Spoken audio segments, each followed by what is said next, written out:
Hey there, this is Jason, and fall has officially arrived in San Diego County.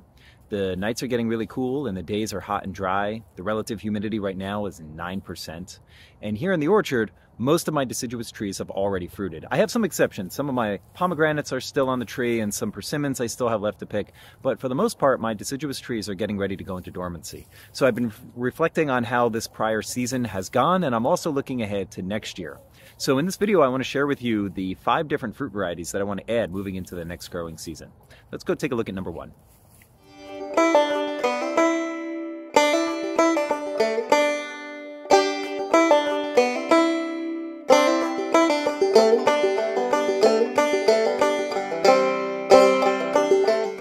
One of the varieties that I want to add is called Tennosui, and it's a hybrid between a European pear and an Asian pear. At least that's what we think. We don't know the exact history of it, but we have a pretty good guess. So I'm over here in my Asian pear row. In the foreground, I have Hasui, I have Shojuro, Shinseki, and 20th century all the way in the back. And I realize that 4 Asian pears is a lot. So I'm okay with sacrificing a branch or two to a graft. Also, I'm going to let these trees go really big. I've let them grow big already, and I'm going to continue to let them grow up. I'm going to stray away from that backyard orchard culture style because I want these Asian pears, which are on the east side of my yard, to shade out my shed and chicken coop on the west side of my yard. By growing up and providing shade, it'll cool out my coop, which is at the far end of the shed, and just make the temperatures in there a little bit more comfortable during the summer. So I'm going to have a lot of options to graft onto. So that's why I'm going the grafting route. I really don't want to add another tree. 4 is enough. So Tennesui will go possibly somewhere in the middle. Also, the Tennesui pear has an interesting history. So a gentleman over in Texas, he gathered a handful of seeds, 30 seeds or so, planted them up, and they were all about the same with the exception of one. One of them had that buttery taste of a European pear, but it had the grittiness of an Asian pear. The skin is russeted, but it's supposed to be a delicious, delicious pear if you get past the skin. I've never tasted one. I'm never going to find a Tennesui pear in the grocery store, which is one of the reasons why I want to grow it here, because it's such a unique variety that I just won't find it anywhere else.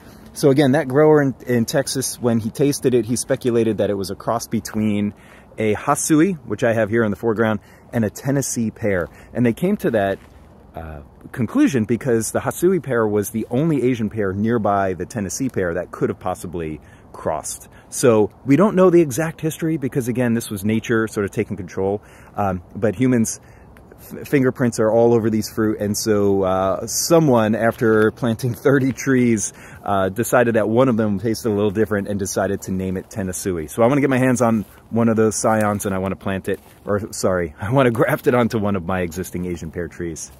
All right, so here's a quick shout out to my cherry plum. I have a whole video on the name cherry plum and how it's super confusing, but just know that here in California we have a cherry plum that's a mix between the ornamental or flowering plum and a Japanese plum. We call it cherry plum here, although from my understanding this is not a very popular fruit outside of California, and even the name means different things depending on where you go. So just another example, the very cherry plum, that's another cherry plum name, but that's a trademark name, and that's a very specific type of fruit. That is actually a cross between a cherry and a plum. This is not a cherry, nor is it a plum.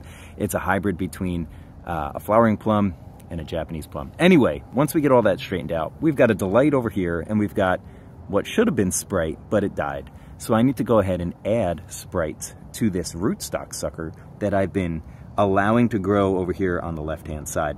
So that's going to be one of my additions. I'm going to put Sprite here. Once that grows up, it will help cross-pollinate the delight and vice versa, and I will have some delicious, delicious cherry plums. At the beginning of this growing season, this avocado tree I called the most sunburned avocado tree you will ever see. It got a ton of views, and a lot of people agreed. They said, yeah, that thing looks terrible. Well, here it is now. It is the end of the season. It's really hot. There's very little humidity in the air, so this thing's looking a little droopy, but man, does it look so much better than it did at the beginning of the season. And that's because all of these long tendrily branches that have been growing, I've been purposely snipping off and allowing these branches to get bushier. And the bushier this thing gets, the more leaf canopy it creates, the more shelter it provides to the branch, the less sunburn damage it's going to receive. The top part of these main scaffolding branches that you can see, I've painted, they're hidden in between the leaves. I've painted them over and over again to try and protect them. The upper part is completely dead. The branches are about 4 to 6 inches in diameter. Half of those branches are completely dead, but the tree is still going. All the new growth is coming out from underneath, The tree is still alive. It's got a very established root system. I don't want to give up on it yet. And on this tree is going to go a different variety of avocados. I'm going to turn this into a multi-grafted avocado tree. Which avocados am I going to add? Well, that's a good question. When we moved in, we had 5 avocado trees, and I don't know exactly what they are, but based on the shape and texture of the fruits, I would say it's maybe a fuerte, a bacon, possibly a avocado in the Hass family, so maybe a lamb Hass based on the bumpy skin and the color. So I don't know exactly what I have, and here's my opportunity to finally add a number of avocados that I actually know the named varieties of. So maybe something like a reed, something that's a different shape entirely that will stand out from all the avocados that I currently have. But really, I'm open to suggestions. I'm going to really go over the avocado scion section at my next California Rare Fruit Grower Scion Exchange in January, and I'm going to pick up as many avocado scions as I can, and this is the tree that I'm going to add them to. So, avocados in my future, exactly what am I going to find? That's going to be up to the generous donations of my fellow members at the organization, but this is the tree that I'm going to add them to. Got any suggestions? Leave a comment, because I'm open to them. So I'm here next to my Atemoya tree. This is an African Pride #2 tree, and I'm here because the next fruit that I want to share with you is closely related to the Atemoya, or more generally the cherimoya. It's actually native to North America, and it's called the Pawpaw. And growing up in New Jersey, never once heard of a pawpaw. Had no idea what these things were. Never in a grocery store, never did I ever get a chance to try these. And even when I moved here to California, I still really hadn't heard of pawpaws until I started getting into cherimoyas. It's kind of funny how a tree that is not native to the United States or to North America got me connected to a tree that is native. But in any case, pawpaws, they tend to be more popular down in the southern part of the United States, and they're cold hardy, so they can grow where it snows on the ground. Unlike cherimoyas and atemoyas like this that require a much warmer climate like what I have here in San Diego County. So I want to add the sunflower pawpaw to my orchard. I don't currently have a pawpaw, so I would have to get a pawpaw rootstock and graft on the sunflower variety. And the reason why I chose sunflower is because one of our local California Rare Fruit Grower members by the name of Mark is successfully growing pawpaws right here in San Diego County. And so I reached out to him. I said, hey, what would you recommend? I want to grow one of these. I don't want to have many of them. I just want to start with one. And he said the sunflower variety is somewhat self-fruitful, so it does not require cross-pollination.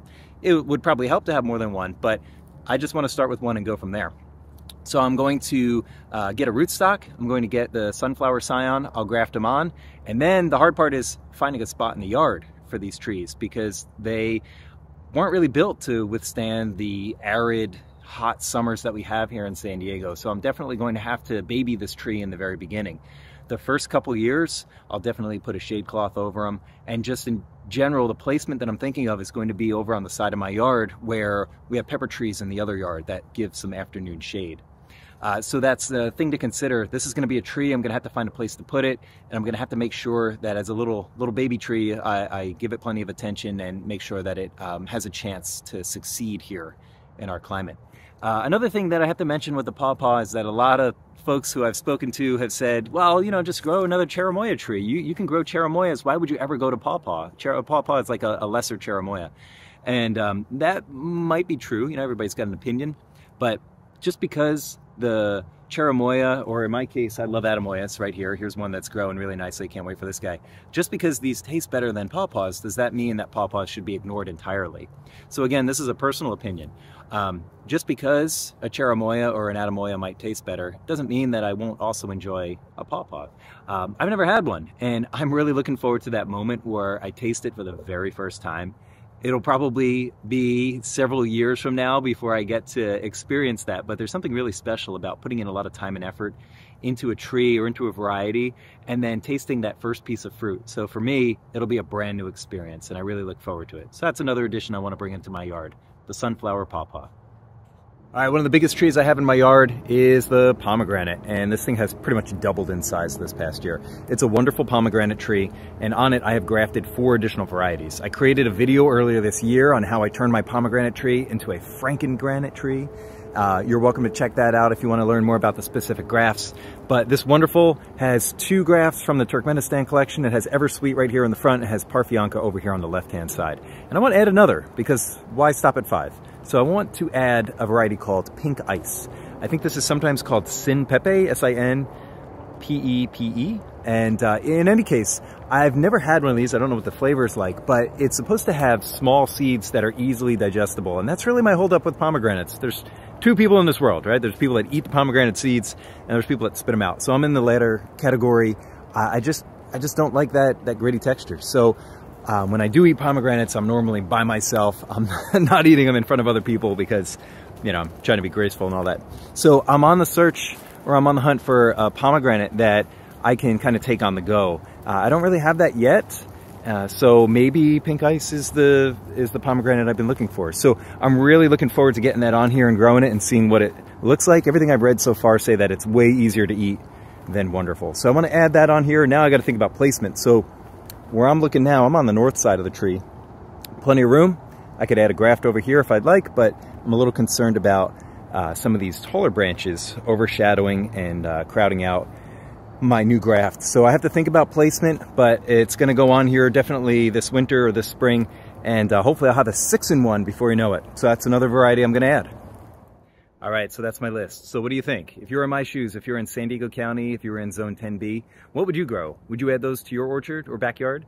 What do you think? Go ahead, leave me a comment. Let me know what you think of the list. Let me know if I'm making any mistakes, or give me some support if you think I'm making good choices. Thank you so much for watching.